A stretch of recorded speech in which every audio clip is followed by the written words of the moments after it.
Hi everyone. Wanted to create this video to give you some help with a type of homework problem that exists in Chapter 1. Uh, what it's doing is this is kind of one of those fill in the blank, and what they're doing is the test maker is checking your ability to back into numbers and to realize the accounting formula of assets equals liabilities plus owner's equity. Uh, in this case, the first company is pretty easy.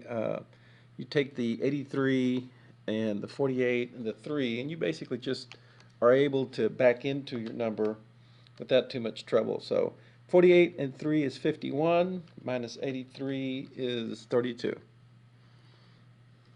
Pretty easy kind of kickoff type stuff. Uh, and you'll notice too, strategically, this is the beginning.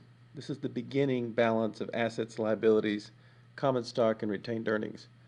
The other one here, you pretty much have, it tells you what liabilities and stockholders' equity is, because you basically have 53, and you add to that 35, and you have 88. So you basically just populate it as 88. This one's pretty easy. The net income is revenue minus expenses, so you take the 222 minus the 216, and you have 6. And down here at the bottom, you have a statement of retained earnings. A statement of retained earnings has the beginning, it has the ending, and the middle. And when you look at this, it's pretty easy. Obviously, you've created net income, so you just put the net income there. And that's what you do on that. Okay? The reason I created the video is this second one. This second one's a little bit more challenging. They give you what this is. Okay, so they tell you what beginning assets, liabilities, common stock, and retained earnings is, and it's in balance, as you would expect. But what can trip you up when you look at a problem like this is if you rigidly work it from top to bottom, you start at the bottom, you start going down, you will notice that when you reach here, you don't know how to allocate. You don't know what is common stock and what is retained earnings. Okay, and then you likewise look down here and you go revenues.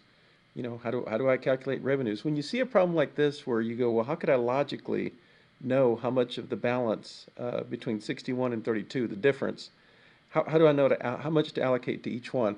It's important that you have to be flexible and you keep going down and keep going down and look at what you've been given. Okay? Don't just look at the holes. Don't just fixate on what you don't know. Fixate on what you're able to see. Okay? And it's telling you that beginning retained earnings is 18. Okay? You will notice it matches that, the 18 there. And you're told net income is 9. Dividends, of course, reduces equity. And then you come up with ending retained earnings.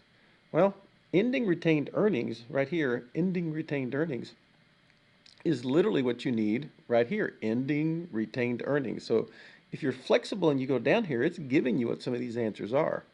So you know that's 14, okay? Because you know that's ending retained earnings, ending, ending retained earnings, ending retained earnings. So it's giving you what it is. Now, once you know what this is, then it's pretty easy then to back in because you got 61, and it's 61 minus 32 minus 14 is 15. So now you know that. Now you come down here and you're like, okay, how can I possibly know what is revenue and what's net income?